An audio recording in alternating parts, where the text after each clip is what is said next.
सध्या लोकसभेची निवडणुकीची सध्या सर्वत्र तयारी दिसते आणि याच पार्श्वभूमीवर आज रायगड जिल्ह्यामध्ये शिवसेना विरुद्ध राष्ट्रवादी अशीच कुठेतरी हा महासंग्राम रंगणार दिसतोय आणि याच पार्श्वभूमीवर आज अल्पसंख्याक समाजाला अनेक सर्वपक्षीय नेते भेट देत आहेत. एकंदरीत शिवसेनेची भूमिका काय असणार आहे? साहजिकच ह्या रायगड लोकसभेमध्ये 2 लाखाचं मतदान हे मुस्लिम बांधवांचं आहे आणि ह्याच मुस्लिम बांधवांच्या मतांवरती मागच्या वेळेला तटकरे या ठिकाणी निवडून आले होते, परंतु तटकरेंनी मागील 5 वर्षामध्ये या समाजाला काय दिलं साधे भेटले देखील नाहीयेत. ही मोठी खंत आहे आणि आता ह्या निवडणुकीमध्ये आमच्या समोर म्हणजे शिवसेना उद्धव बाळासाहेब ठाकरे इंडिया आघाडी महाविकास आघाडीचे उमेदवार अनंत गीते साहेब जाहीर झालेलेच आहेत, परंतु अजूनपर्यंत समोरून आमच्याकडे भाजप येणार आहे का तटकरे येणार हे आम्हाला माहिती नाहीये.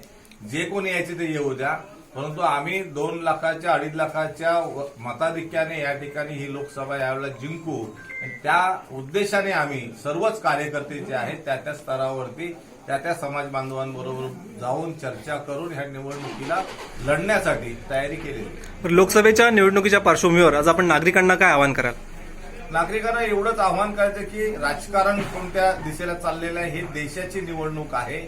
देशाचं राजकारण जे आहे ते एका हुकुमशाहीकडे चाललेलं आहे आणि ही हुकुमशाही जर उद्या आली तर पुन्हा देश जो आझाद करण्यासाठी एवढ्या जणांचं बलिदान लागलेलं आहे ते संपूर्णपणे संपुष्टात येईल आणि 1-2 व्यक्ती हा देश चालवण्याचा जो काय कार्यक्रम आखत आहेत आणि त्यांच्यासोबत जे व्यापारी बंधू त्यांच्यावर जोडलेले आहेत, अदानी असतील, अंबानी असतील आणि अमित शहाचा मुलगा जय शाह असेल, यांच्यापुरताच हा देश मर्यादित राहिलेला आहे. साहेब, काय सांगाल एकंदरीत की सध्या निवडणुकीचे वारे वाहू लागलेत आणि सर्व पक्षीय आता पूर्ण रणांगणात उतरलेत.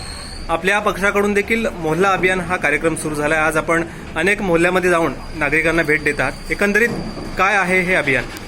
मोहल्ला संपर्क अभियान आपण श्रीवर्धन विधानसभेमधून चालू केलेलं आहे आणि संपूर्ण 6 विधानसभेमध्ये आम्ही राबवणार आहोत.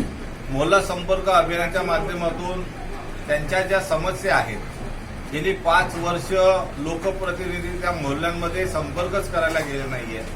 अनेक त्यांच्या ज्या मूलभूत सुविधा आहेत त्या आज देखील तशाच आहेत.